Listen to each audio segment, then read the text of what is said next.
Hello students, आज हम पढ़ेंगे चालुक्य पल्लव संघर्ष। चालुक्य पल्लव संघर्ष पढ़ने वाले हैं। इसमें पहले हम चालुक्य पढ़ेंगे, फिर हम पल्लव पढ़ेंगे।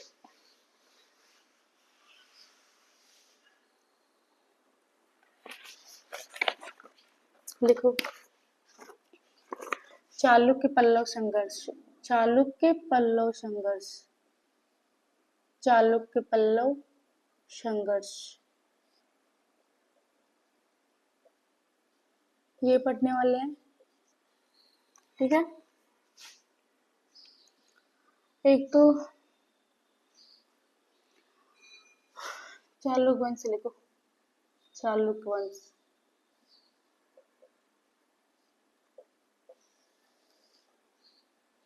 चालुक्य एक तो वातापी के चालुक्य थे। वातापी के चालुक्य।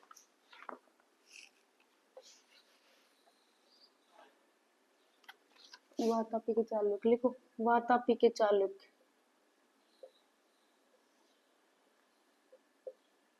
वातापी के चालुक्य थे।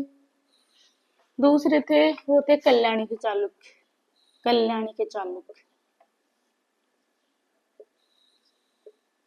कल्याणी के चालुक्य। ठीक है, और एक है वेंगी के चालुक्य। वेंगी के चालुक्य।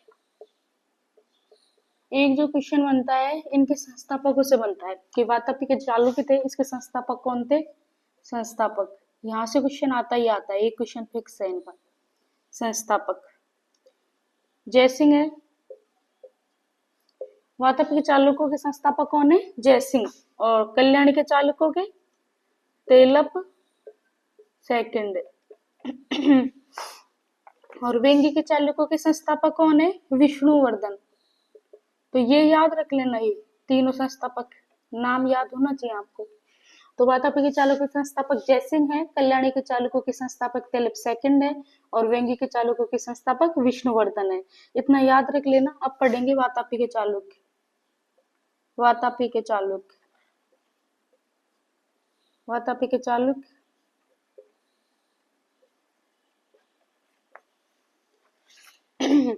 वातापी के चालुक्य एक तो उनके संस्थापक तो ही गए। संस्थापक कौन है बताओ आप? जयसिंह।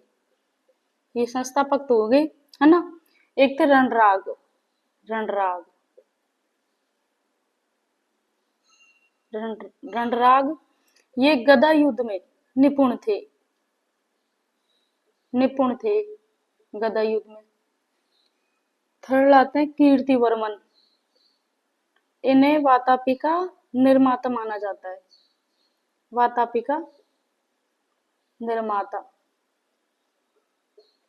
निर्माता कहा जाता है। फोर है पुलकेशिन। पुलकेशिन सेकंड। इनके बारे में तो खूब पढ़ा होगा आपने पहले। पुलकेशिन सेकंड ये महान और शक्तिशाली शासक हुए हैं। इस वंश के सबसे महान और शक्तिशाली शासक थे। चालुक्य वंश के सबसे महान और शक्तिशाली शासक जिन्हें माना जाता है वो पुलकेशिन सेकंड है। इन्होंने पल्लव शासक है महेंद्र वर्मन, उनको पराजित किया था। इधर लिख देती हूँ। इन्होंने पल्लव शासक थे महेंद्र वर्मन, इनको पराजित किया। इनको पराजित किया था। हो गया इतना। अब देखो विष्णुवर्धन ने, ये एक नई शाखा है, इसको लिखो। विष्णुवर्धन ने वेंगी के चालुक्य वंश की स्थापना की। नई शाखा ऐसे लिख दो इसको। वेंगी के चालुक्य वंश की स्थापना की। ठीक है। इसी टाइम पे हो गई थी। अब देखो जो पुलकेशिन सेकंड है, इसने हर्षवर्धन को भी पराजित किया था। हर्षवर्धन ये कौन थे? हर्षवर्धन ये पुष्यभूति वंश के थे। और इनको नर्मदा नदी के तट पर बुरी तरह पराजित किया था। और पराजित करने के बाद जो पुलकेशिन सेकंड है, उन्होंने परमेश्वर की उपाधि धारण की थी। परमेश्वर की उपाधि ली। ठीक है, ये जो जानकारी हमें मिलती है, कहाँ से मिलती है ये जानकारी? तो ये मिलती है रवि कीर्ति की ऐहोल प्रशस्ति, यहाँ से इसके बारे में हमें जानकारी मिलती है। ठीक है, ऐहोल जो अभिलेख है, इस अभिलेख से हमें महाभारत की भी जानकारी मिलती है, महाभारत की भी जानकारी मिलती है। ऐहोल अभिलेख में, जो ऐहोल अभिलेख है, इसमें रवि कीर्ति है वो स्वयं अपनी जो तुलना दो लोगों से करते हैं। एक तो है कालिदास और एक है भारवी। कालिदास की बहुत सारी रचनाएं हैं और भारवी की किरात अर्जुनियम है ना। तो इनसे अपनी तुलना करते हैं ये, है ना, रवि कीर्ति। तो यहाँ तक कर लेना, क्योंकि एक तो ये संस्थापक तीनों इंपॉर्टेंट है, संस्थापक ये तीनों अच्छे से कर लेना। इसके अलावा वातापी के चालुक्य में संस्थापक जयसिंह हो गए, ये गदा युद्ध में निपुण थे, और ये कीर्तिवर्मन ये वातापी के निर्माता माने जाते हैं। पुलकेशिन सेकंड इंपॉर्टेंट है, इनके बारे में जितने पॉइंट है वो कम है। ये मानव शक्तिशाली शासक थे। पल्लव शासक महेंद्र वर्मन है, वो इस टाइम पे पराजित होते हैं, ये इंपॉर्टेंट है। और ये हर्षवर्धन का खूब इंपॉर्टेंट है, ये जानकारी कहाँ मिलती है ये भी इंपॉर्टेंट है। और एक ये रवि कीर्ति अपनी तुलना किससे करते हैं, क्वेश्चन आया हुआ है, कालिदास और भारवी से करते हैं। तो ये लिख लेना एक बार, ठीक है। साफ कर देती हूँ।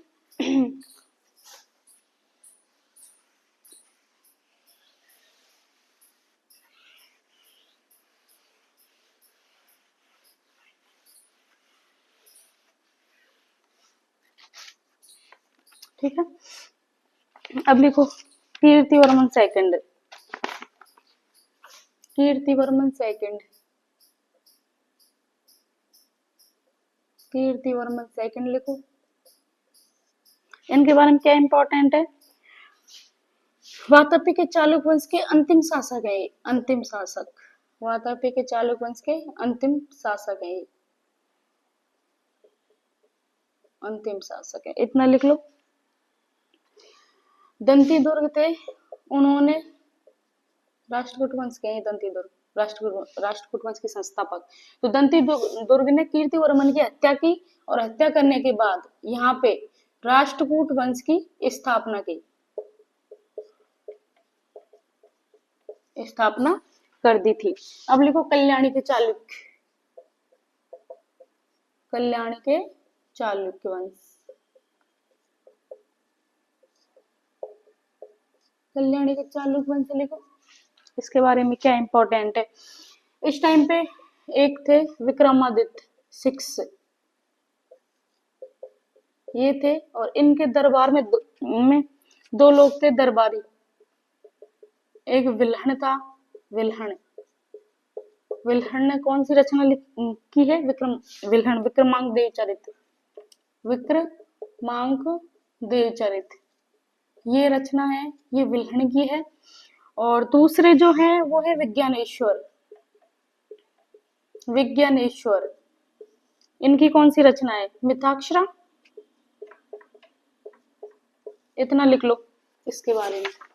विक्रमादित्य 6 के बारे में, इनके जो दरबारी थे दो थे, विल्हण था, उन्होंने विक्रमांक देवचरित लिखी, विज्ञानेश्वर इन्होंने मिताक्षरा लिखी है।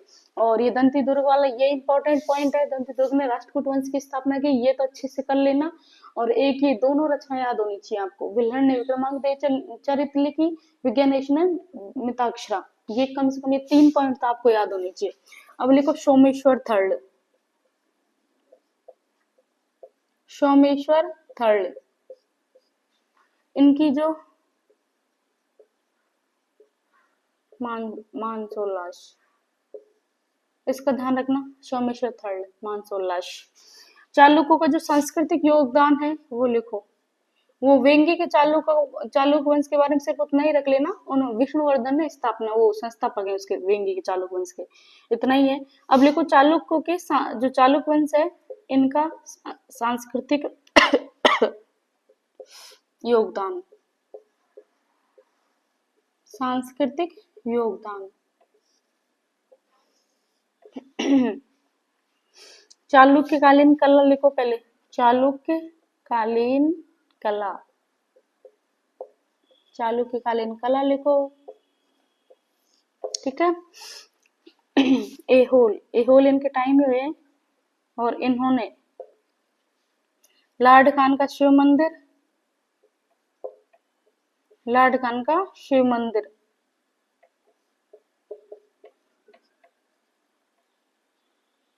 ये चालुक्यकालीन कला चल रही है। माँ दुर्गा मंदिर, माँ दुर्गा मंदिर और मेघुती का जैन मंदिर, ये तीनों इंपॉर्टेंट है।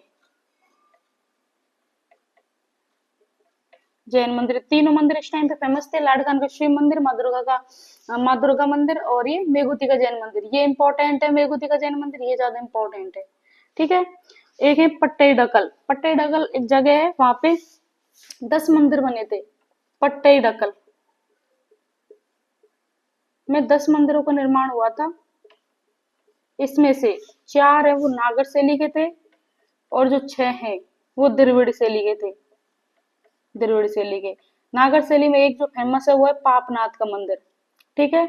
और जो द्रविड़ शैली में जो फेमस है, एक तो विरूपाक्ष, इंपॉर्टेंट है विरूपाक्ष, आया वो क्वेश्चन है ये विरूपाक्ष मंदिर, और एक है संगमेश्वर। टोटल कितने बने? 6 बने, उसमें से इंपॉर्टेंट ये है, तो ये विरूपाक्ष तो अच्छे से याद कर लेना आप लोग। जो एहोल है ये जगह है और इसको मंदिरों का शहर भी कहा जाता है, मंदिरों का शहर कहा जाता है इसको। यहाँ पे 3 मंदिर बने थे, लार्ड खान का शिव मंदिर, माँ दुर्गा मंदिर और मेघुती जैन मंदिर। मेघुती जैन मंदिर बहुत इंपॉर्टेंट है। पट्टईडकल, यहाँ पे 10 मंदिर बने थे, 4 नागर शैली में थे, उसमें जो एक है पापनाथ इंपॉर्टेंट है और 6 थे वो द्रविड़ शैली के थे। उसमें विरूपाक्ष मंदिर और संगमेश्वर मंदिर, इसमें जो इम्पोर्टेंट है वो है विरूपाक्ष मंदिर। ये तो कम से कम आपको याद होना चाहिए, विरूपाक्ष मंदिर, ठीक है, कम से कम याद रखो इसको। तो रवि कीर्ति है इसमें मेघुती जैन मंदिर, ये रवि कीर्ति की रचना है, इंपॉर्टेंट है। रवि कीर्ति ने ये मेघुती जैन मंदिर किसने बनाया? रवि कीर्ति ने। अब तो ये और भी ज्यादा इंपॉर्टेंट हो गया है ना। अब ये कुछ और रचनाएं हैं, इधर ही लिख देती हूँ। गंगराज दुर्विनीत, गंगराज दुर्विनीत की, गंगराज दुर्विनीत की क्या है? शब्दा शब्दावतार, ठीक है। एक है पांडित उदयदेव,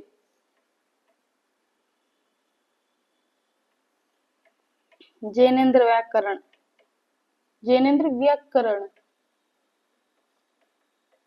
ठीक है। एक है सोमदेश्वरी, ये रचना बहुत इंपॉर्टेंट है, यहाँ से तो क्वेश्चन आते हैं। एंशिएंट का कल्चर ही ज्यादा इंपॉर्टेंट है। नीति वाक्यामृत,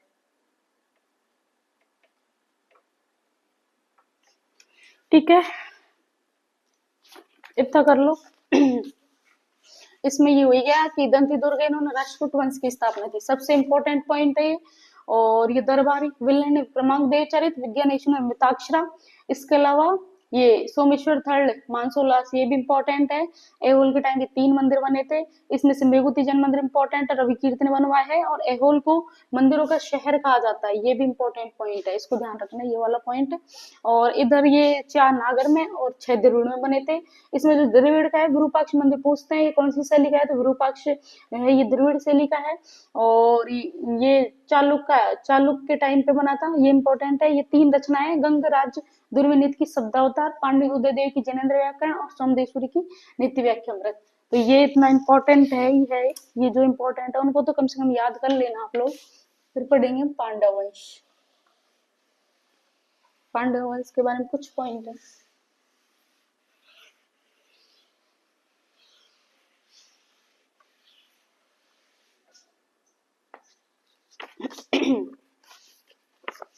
पांडव वंश, पांडव वंश, पांडव वंश है, इनकी जो राजधानी थी मदुरई थी, मदुरई, मदुरई कहाँ है? तमिलनाडु में, मदुरई, ये इनकी कैपिटल थी मदुरई। और इनका जो प्रतीक है, प्रतीक से क्वेश्चन आता है, मछली है। एक कल और बताया था शायद, प्रतीक मछली है ना। एक देखो प्रतीक, ये पांडव का प्रतीक है, चेर चोल और पांडव तीनों को पूछते हैं, तो यहाँ पे आप और भी लिख लो, ये तो इनका हो गया, इसके अलावा चेरों का और लिख लो नोट करके। चेर, चेरों का कल बताया था मैंने, धनुष था, और ये पांडव हो गया, और चोलों का क्या है, बाघ। और एक और है गरुड़। गरुड़ किसका है, गुप्त गुप्त वंश का। वो अभी गुप्त वंश में पढ़ेंगे, लेकिन कम से कम ये प्रतीक एक जगह हो जाएंगे, गरुड़। तो ये इंपॉर्टेंट है, ये चारों प्रतीकों को कम से कम इनको तो याद कर लेना, यहाँ से क्वेश्चन आता है। तो पांडव का तो मछली है, चेरों का धनुष है, चोल का बाघ है, और गुप्तों का गरुड़ है। ये इनके प्रतीक है, कम से कम इनको याद रख लेना, ये नोट करके लिखना ही, ठीक है। पांडव वंश इस टाइम पे मेगास्थनीज ने पांड्य राज को उल्लेख किया है। मेगास्थनीज, इसने पांड्य राज का उल्लेख किया है। और पांड्य जो राज्य है, ये वंश है, इसको माबर देश का है, माबर देश। माबर देश है, ये मोतियों के लिए फेमस था, मोतियों के व्यापार के लिए फेमस है माबर देश। इतना इंपॉर्टेंट हो गया। अब देखो पल्लव वंश, इतने बस इतनी है। इसकी जो कैपिटल है मदुरई है, प्रतीक मछली है। जो मेगास्थनीज है वो इनके टाइम पे आए, और इन्होंने माबर देश का पांडव वंश को, और जो माबर देश है मोतियों के व्यापार के लिए फेमस है। ये कैपिटल भी इंपॉर्टेंट है, ये इंपॉर्टेंट है, चारों अच्छे से कर लेना। ये मेगास्थनीज इस टाइम पे आए, माबर देश का मोतियों के व्यापार के लिए फेमस है, ये भी पूछा हुआ पॉइंट है। अब देखो पल्लव वंश। पल्लव वंश, पल्लव वंश, पल्लव वंश, इनकी जो कैपिटल है क्या है, राजधानी। राजधानी इनकी क्या है, कांची। कांची की साड़ी फेमस है ना, कांची। और इन्होंने अपने आप को, मतलब खुद को, पल्लव वंश ने पल्लवों को भारद्वाज, भारद्वाज गोत्रीय ब्राह्मण, गोत्रीय ब्राह्मण माना, गोत्रीय ब्राह्मण माना था। इनके जो अभिलेख हैं, इनके अभिलेख हैं, वो शुरुआत में तो प्राकृत में मिले थे, और बाद में जाके संस्कृत में मिलते थे। तो दोनों लैंग्वेज थी यहाँ पे, इतना ध्यान रखना। ये स्वयं को क्षेत्रीय बताते हैं, ये ब्राह्मण भी बताते हैं, और स्वयं को क्या बताते हैं, क्षेत्रीय भी बताते हैं। ये दोनों पॉइंट लिख लेना। यहाँ के जो प्रमुख शासक हुए हैं वो देखो, प्रमुख शासक, प्रमुख शासक कौन कौन है यहाँ के प्रमुख शासक। सबसे पहले तो जो संस्थापक है, पल्लव वंश के संस्थापक जिनको माना जाता है, वो है सिंह वर्मा। ये पल्लव वंश के संस्थापक हैं। फिर लिखो विष्णुगुप्त, विष्णुगुप्त। इनके बारे में क्या है, हरिशयन की प्रिया प्रशस्ति, प्रशस्ति बताती है कि समुद्रगुप्त ने विष्णुगुप्त को पराजित किया था। ये हरिशयन की प्रिया प्रशस्ति से हमें जानकारी मिलती है। प्रिया जो प्रशस्ति है उससे हमें जानकारी मिलती है। ये जो समुद्रगुप्त आए थे, उन्होंने, गुप्त वंश के शासक है समुद्रगुप्त, इन्होंने ये जो विष्णुगुप्त है इनको क्या किया था, पराजित किया। ये जानकारी हमें हरिशयन की प्रिया प्रशस्ति से मिलती है। थर्ड नंबर क्या जाते हैं, सिंह विष्णु, सिंह विष्णु, सिंह विष्णु लिखो। इनके जो दरबार में थे, भारवी की बुक मैंने पहले लिखाई हुई है, किरात, आप भी बोलेंगे अब, किरात अर्जुनियम, मन में बोला करो, ऐसे याद हो जाती है चीजें, ठीक है। फिर है महेंद्र वर्मन, महेंद्र वर्मन। इनकी जो उपाधि है वो है मत प्रहसन। ये भारत की प्रथम व्यंग्य पुस्तक मानी जाती है। फिर लिखो नरसिंह वर्मन, नरसिंह वर्मन, नरसिंह वर्मन फर्स्ट, नरसिंह वर्मन फर्स्ट लिखो। ये सबसे शक्तिशाली, पल्लव वंश के सबसे शक्तिशाली शासक हैं, ये सबसे शक्तिशाली शासक हैं। इनकी जो उपाधियां हैं, इनकी जो उपाधियां ये बहुत फेमस है, यहाँ से क्वेश्चन बनता है। मामल और वातापी कौंड, ये दो उपाधि रही हैं इनकी, नरसिंह वर्मन फर्स्ट की, ठीक है। चालुक्य शासक को, जो पुलकेशिन सेकंड थे, उनको इन्होंने पराजित किया। चालुक्य वंश के पुलकेशिन सेकंड, सेकंड को इन्होंने पराजित किया, और ये उपाधि धारण की वातापी गौंड की, ठीक है। इन्होंने मामल्लपुरम शहर बसाया, मामल्लपुरम, जो वर्तमान में महाबलीपुरम के नाम से फेमस है, महाबलीपुरम के नाम से प्रसिद्ध है। ठीक है। नरसिंहवर्मन सेकंड, यहाँ तो आएगा नहीं। अब इसमें से देखो इंपॉर्टेंट क्या है, इनकी कैपिटल याद रख लेना, कांची कैपिटल है। इनके अभिलेख, ये प्रमुख जो शासक हैं, संस्थापक सिंह वर्मा है ना, ये इंपॉर्टेंट है। विष्णुगुप्त को पराजित किया, विष्णुप्रिया की प्रशस्ति बताती है, ये थोड़ा सा इंपॉर्टेंट है। सिंह विष्णु इनके दरबार में भार भी हुए थे, और इन्होंने किरात अर्जुनियम लिखी, ये वाली बुक इंपॉर्टेंट है, ये मैंने इधर भी लिखाई थी पहले भी। और महेंद्र वर्मन, इनकी जो उपाधि मत विलास प्रेषण है और भारत की प्रथम व्यंग्य पुस्तक है, इसमें स्टार लगा लेना, ये इंपॉर्टेंट है। नरसिंह वर्मन फर्स्ट का देखो, ये सबसे शक्तिशाली शासक हैं, और इनका जो इम्पोर्टेंट है महाबलीपुरम है, यहाँ से क्वेश्चन बनता है। महाबलीपुरम शहर किसने बसाया? नरसिंह वर्मन फर्स्ट ने स्थापना की है, ये इम्पोर्टेंट है। कितने स्टार लगाओगे? 3 लगा दो। ठीक है। और एक ये भी इम्पोर्टेंट है, इन्होंने पुलकेशिन सेकंड को पराजित किया, और कौन सी उपाधि धारण की थी? ये वातापी की उपाधि धारण की थी। इतना एक बार लिख लो आप लोग। कर देती हूँ साफ।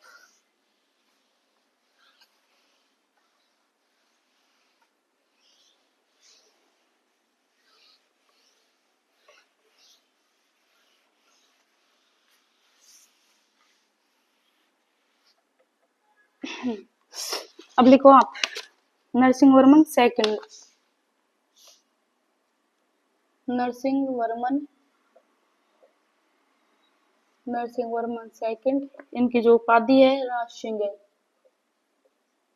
ये राज सिंह इनकी उपाधि है।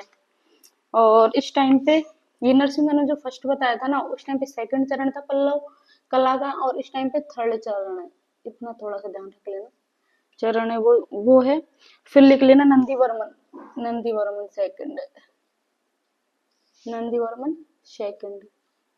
इस टाइम पे पल्लव कला का फोर्थ चरण है, वो चला। इतना इम्पोर्टेंट है, इसमें लिख लो एक बार। आगे लिखो पल्लव कला का सांस्कृतिक योगदान, पल्लव कला का सांस्कृतिक योगदान,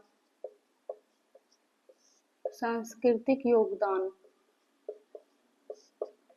पल्लव कला का सांस्कृतिक योगदान देखो। इस टाइम पे द्रविड़ मंदिर स्थापत्य कला आरंभ हुई थी, है ना। और इस टाइम पे क्या क्या बने थे? मंडप, रथ मंदिर खूब फेमस है, और मंदिर, ये इतना इम्पोर्टेंट है। पल्लव कला का विकास 4 चरणों में हुआ था, पल्लव कला विकास 4 चरणों में हुआ, 4 चरणों में हुआ था। पहली है महेंद्र वर्मन, पहला चरण महेंद्र वर्मन शैली के नाम से जाना जाता है।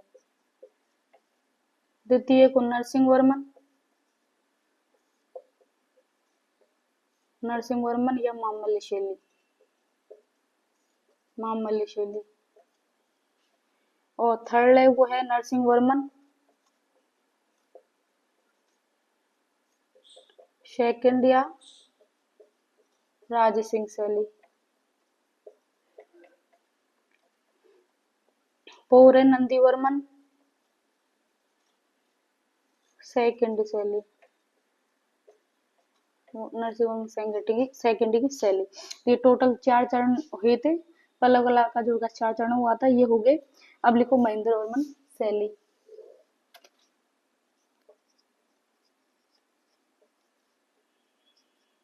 महेंद्र वर्मन शैली क्या इम्पोर्टेंट है? इस टाइम पे गुफा बनी थी, गुफा बनी, मंडप बने, और मंडप में 2-3 कक्ष होते थे। इतना लिख लो इसमें। फिर लिखो नरसिंह वर्मन या मामल्य शैली, नरसिंह वर्मन या मामल्य शैली।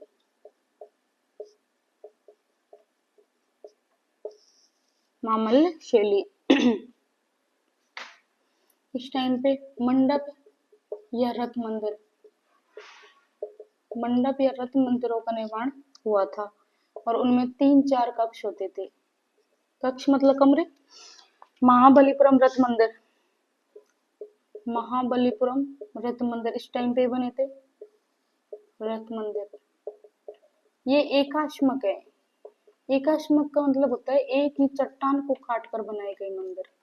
महाबलीपुरम क्या है, जो इन्हें पांडव पांडव पांडव मंदिर या सप्तपैगोड़ा के नाम से जाना जाता है, सप्तपैगोड़ा के नाम से जाना जाता है।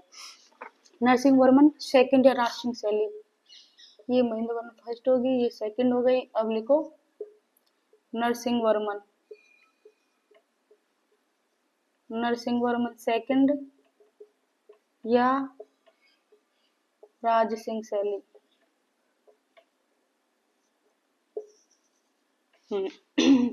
इस टाइम पे स्वतंत्र मंदिरों का निर्माण हुआ था। कौन कौन से बने हैं, महाबलीपुरम का रथ मंदिर, दूसरा क्या है कैलाशनाथ मंदिर, ये कहाँ पे है कांची, तमिलनाडु में है, ये यूनेस्को में शामिल है। थर्ड जो है वैकुंठ पेरीमल मंदिर, ये भी कहाँ पे है तमिलनाडु। तो ये है, ये मंदिर बने। एक नंदीवर्मन शैली भी लिख देते हैं ताकि चारों शैली एक जगह हो जाएंगी।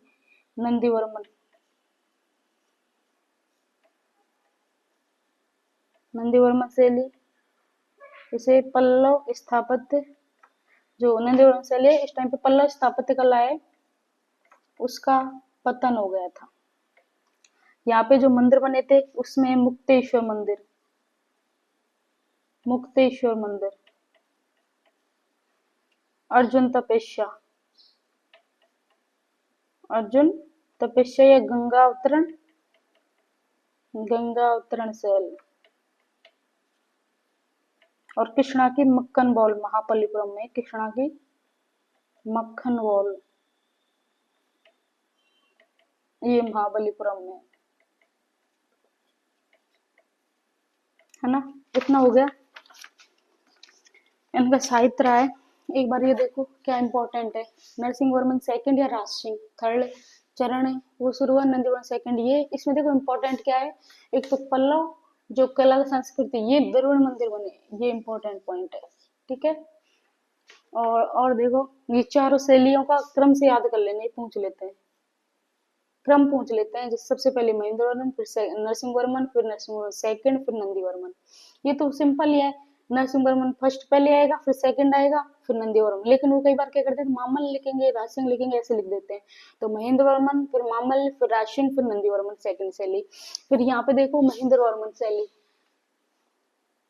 इसमें ये इंपॉर्टेंट है, ये महाबलीपुरम का एकाश्मक है, ये इंपॉर्टेंट है। और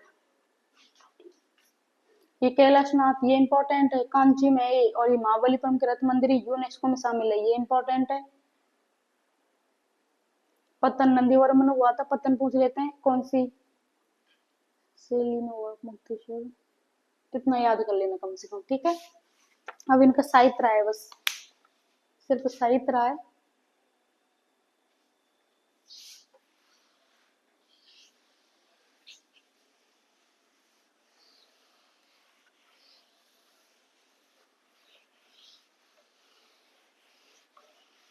साहित्य